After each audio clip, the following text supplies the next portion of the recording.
কৃষি আমাদের চেতনার উৎস, সংস্কৃতির শেকড়। কৃষি আমাদের প্রাণ ও প্রেরণার গভীর ভিত্তি, উন্নয়ন ও অর্থনীতির প্রধান নিয়ামক।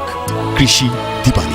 আসসালামু আলাইকুম। ছাদ বাগানে এর আগে আমরা কমলা দেখছিলাম, তো ছাদ বাগানে এখন বর্তমানে মাঠে যে জিনিসটা ভাইরাল বিষয় সেটা হলো আঙুর ফল। তো আমরা এবার ছাদ বাগানে আঙুর ফল দেখবো। এই যে আঙুর ফল দেখছেন, এই যে আঙুর ফলের থোকা, মাশাআল্লাহ এই থোকাটা কেজি সাইজের উপরে একটা থোকা। মানে ছাদ বাগানেও এত সুন্দর আঙুর ফল হয় সেটা তার প্রমাণ। তো এই আঙুর ফলের মিষ্টতা আজকে পরীক্ষা করবে আমার বাবা। তোমার বাবাকে ডাক দেবো আঙুর ফল কাটার জন্য। বিসমিল্লাহ বলে একটা ফলে বুঝ দেন, ওটা কাটবেন আগে। আগে দেখো বড় নাই তো আপনি নাম তো। আচ্ছা কাটেন।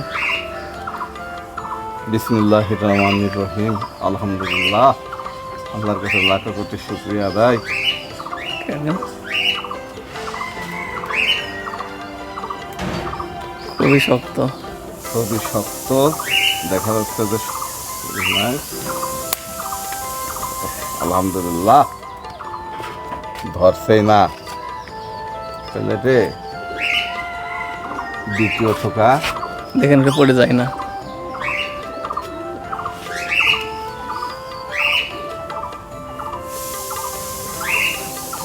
অসাধারণ অসাধারণ।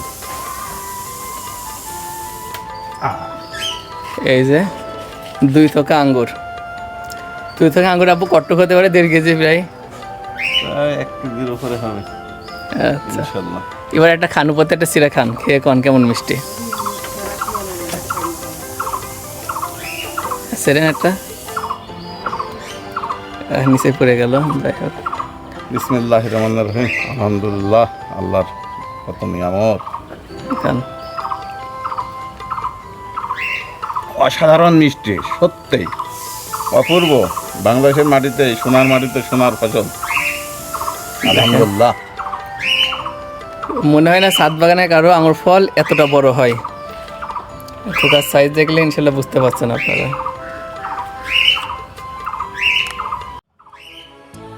কৃষি আমাদের চেতনার উৎস, সংস্কৃতির শেকড়। কৃষি আমাদের প্রাণ ও প্রেরণার গভীর ভিত্তি, উন্নয়ন ও অর্থনীতির প্রধান নিয়ামক।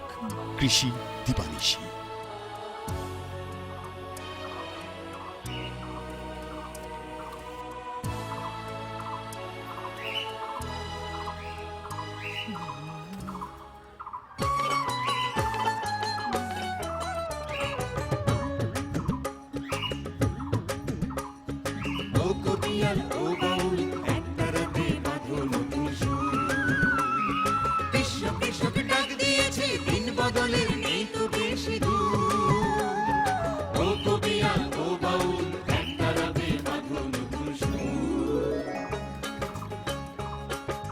মাটিকে ফিরিয়ে দেব মাটির গুণাগুণ,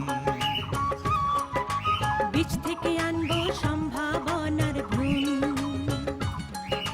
বদলে দেব চাষের রীতি, দূর করে সব ভয় ভীতি, আনবো টেনে বিশ্ব ঘুরে কৃষি জ্ঞানের নতুন রীতি নীতি। স্বয়ং স্বপনে ভাবনায় চিন্তায় হৃদয় জুড়ে বাংলাদেশ আর বাংলাদেশের কৃষি।